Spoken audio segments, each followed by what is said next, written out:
Video में हम देखेंगे कि अपनी ऐप में वैलिडेशंस को कैसे अप्लाई करते हैं। लास्ट वीडियो में हमने एक यूज़र लॉगिन ऐप बनाई थी और फ्लटर मास्टर सीरीज़ का ये हमारा लास्ट टॉपिक है मॉड्यूल फर्स्ट का। और इस वीडियो में हमने वैलिडेशंस को देखना है। तो वैलिडेशंस को अप्लाई करने से पहले आपको वैलिडेशंस का मैं थोड़ा सा बता दूं, इंट्रोडक्शन के वैलिडेशंस इटसेल्फ क्या होती हैं और इनकी इतनी इम्पोर्टेंस क्यों है। अब वैलिडेशंस बेसिकली अगर इसका डेफिनेशन को देखें तो डेफिनेशन के अकॉर्डिंग ये है कि वैलिडेशन में हम जो हमारे पास फॉर्म में वैलिडेशन होती हैं, इसमें हम यूज़र को प्रोहिबिटेड करते हैं कि वो इसी टाइप का स्पेसिफिक टाइप का डाटा इंसर्ट करे, इसके अलावा वो डाटा इंसर्ट नहीं कर सकता। फॉर एग्जांपल मेरे पास एक ईमेल की फील्ड है। अब उसके अंदर जब तक मैं अपनी @ के साथ डोमेन नहीं लिख दूंगा उतनी देर तक वो डाटा स्टोर नहीं कर सकता। ठीक है, वो डाटा आगे वो डाटाबेस में नहीं स्टोर हो सकता जब तक वो डोमेन के साथ @ और डोमेन साथ ना लिखते।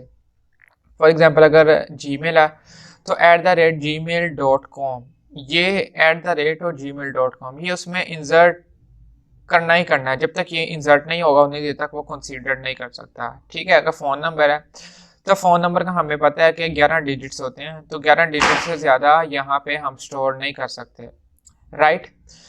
तो इसी तरह हमारे पास काफ़ी तरह की वैलिडेशंस होती हैं और वैलिडेशंस की इम्पोर्टेंस इसलिए इतनी ज़रूरी है, इसलिए इम्पोर्टेंस इसकी ज़्यादा है क्योंकि समटाइम्स आपका जो सॉफ्टवेयर होता है वो भी एक रॉन्ग डाटा फॉर्मेट एंटर करने से वो क्रैश कर सकता है। तो सॉफ्टवेयर क्रैश करने का नुकसान क्या होता है कि आपका अल्टीमेटली पूरा जो सिस्टम होता है वो डिस्टर्ब हो जाता है, आपका काफ़ी ज़्यादा लॉस हो सकता है, वो फाइनेंशियली हो सकता है, वो टाइमली हो सकता है लॉस।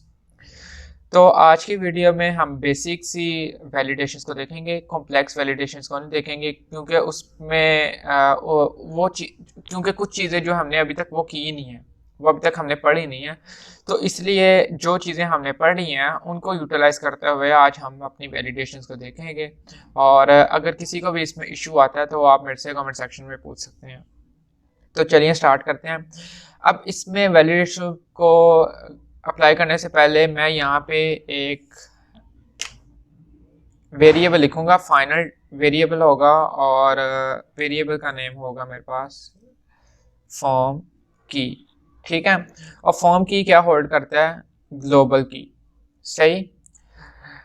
अब ग्लोबल की के साथ हम यहाँ पे लिखते हैं फॉर्म स्टेट। अब फॉर्म स्टेट क्या होता है? अगर इसके ऊपर मैं होवर करूं तो ये बेसिकली क्या होता है? Object can be used to save, reset and validate every form field that is descendant of the associate form. तो यहाँ पे ही हमारे पास डाटा सेव रीसेट करने के लिए जो हमारे पास फॉर्म फील्ड है उनके लिए यूज होता है, राइट। नेक्स्ट फिर आएंगे हम यहाँ पे और यहाँ पे मैं कॉलम है ना, कॉलम के अंदर मेरा सारा डाटा पड़ा है तो मैं कॉलम को ही रिप्लेस कर दूंगा, रैप कर दूंगा इसको किसके साथ? फॉर्म के साथ। तो फॉर्म भी हमारे पास एक विजिट है और ये विजिट बेसिकली हमारे पास, इसके थ्रू हम अपने फॉर्म फील्ड्स में वैलिडेशंस को इंसर्ट करते हैं। तो यहाँ पे ये जो की हमने लिखी है फॉर्म की, ये फॉर्म की किसके साथ एसोसिएट होगी? इस फॉर्म के साथ, राइट। तो फॉर्म एक विजिट लेता है, एक कंस्ट्रक्टर फॉर्म में हम लेते हैं जिसका नेम है की। तो की में हमने जो हमने अपनी की डिफाइन की है वो यहाँ पे की लिखेंगे। तो यहाँ हमारी की का नेम है फॉर्म की। अब फॉर्म की के बाद मैं यहाँ पे आऊँगा और मेरी ये फर्स्ट टेक्स्ट फॉर्म फील्ड है जो है ईमेल। ठीक है, अब ईमेल के टेक्स्ट फॉर्म फील्ड के ऊपर मैं होवर करता हूँ तो यहाँ पे आपको एक कंस्ट्रक्टर नजर आएगा जिसका नेम होगा वैलिडेटर। ये वैलिडेटर, ठीक है। तो यहाँ पे हम लिखेंगे वैलिडेटर कि आपने वैलिडेटर में हम डिफाइन करते हैं कि हमने कौन सी वैल्यूज को वैलिडेट करना है इसमें। ठीक है, तो यहाँ पे मैं लूंगा वैल्यू। अब यहाँ पे मैं कंडीशन लगाता हूँ इफ, ठीक है, इफ वैल्यू इज एम्प्टी। ठीक है, इफ वैल्यू इज एम्प्टी मतलब कि अगर इसमें वैल्यू एम्प्टी है तो आपने क्या करना है? उसको रिटर्न करना है प्लीज एंटर ईमेल। ठीक है, तो आपने उसको रिटर्न करवा देना कि प्लीज एंटर ईमेल अगर वैल्यू जो है वो एम्प्टी है। ठीक है, अब ये जो वैल्यू है ना, वैल्यू के साथ ये जो डॉट ऑपरेटर है, अब ये डॉट ऑपरेटर हम इसको, आपने अगर डॉट ऑपरेटर पढ़ा हो तो उसमें ये डॉट ऑपरेटर बेसिकली यहाँ पे एसोसिएशन के लिए यूज हो रहा है। ठीक है, अब ये डॉट ऑपरेटर जो हमारे पास उसमें ऑपरेटर्स होते हैं कंप्यूटर में, जो हम प्रोग्रामिंग ऑपरेटर्स पढ़ते हैं, ये वो वाला नहीं है, ये यहाँ पे एज अ एसोसिएशन यूज हो रहा है। ठीक है, तो यहाँ पे हम उस पर कंडीशन लगा रहे हैं कि इफ जो वैल्यू है, ये वाली जो वैल्यू है, ठीक है, ये जो पैरामीटर्स में वैल्यू लिखी है, ये अगर एम्प्टी है तो हम उसको कहेंगे कि इसमें ईमेल एंटर करो। राइट, इसी को ही मैं कॉपी कर लेता हूँ। अब यहाँ पे ईमेल की जो ओरिजिनल, मतलब कि जो एग्जैक्ट एक वैलिडेशन था, वो यहाँ पे नहीं मैं लगा रहा, यहाँ पे मैं आपको एक पॉइंट ऑफ व्यू बता रहा हूँ। ठीक है, और वो पॉइंट ऑफ व्यू से आपको इस चीज़ का आइडिया हो जाएगा। कमिंग वीडियोस में हम पूरी एग्जैक्ट जो वैलिडेशन होती है वो देखेंगे। अभी के लिए क्योंकि हमने वो चीज़ें नहीं पढ़ी, इसलिए मैं वो वाली चीज़ों की तरफ मूव नहीं कर रहा। अब यहाँ पे जी ये है वैल्यू। ठीक है, यहाँ पे ईमेल पासवर्ड है। अब पासवर्ड में भी इसकी वैल्यू होंगी।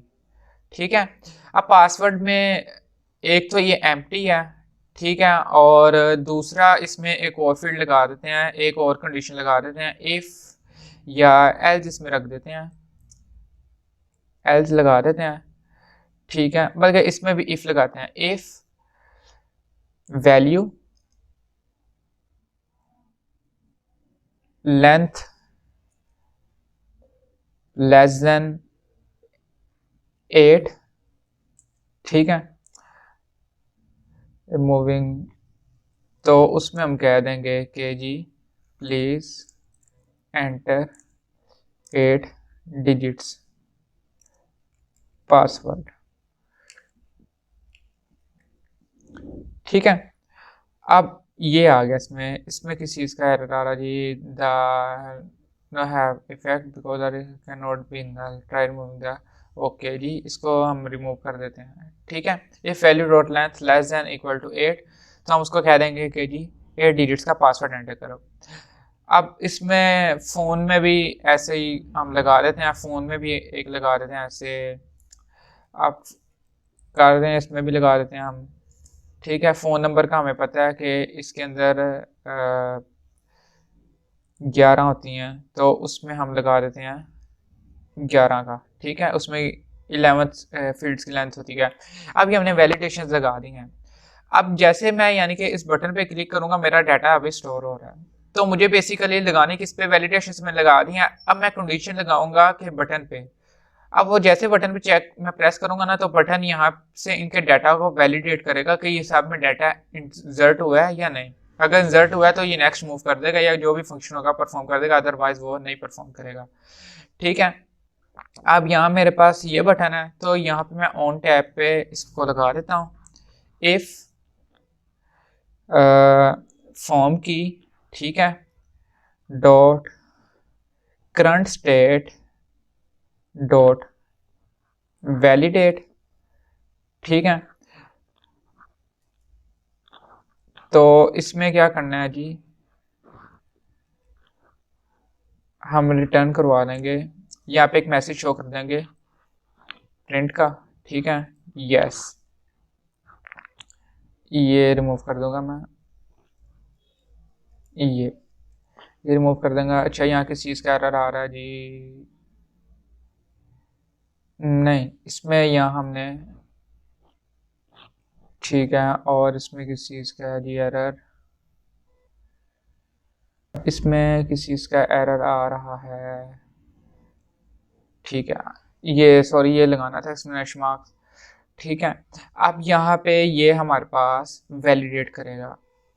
अब मैं इसको सेव करता हूँ और मैं यहाँ पे ये ऑब्जेक्ट है, ऑब्जेक्ट को मैं यहाँ से ख़त्म करके यहाँ लिख देता हूँ सक्सेसफुल। ठीक है, ओके।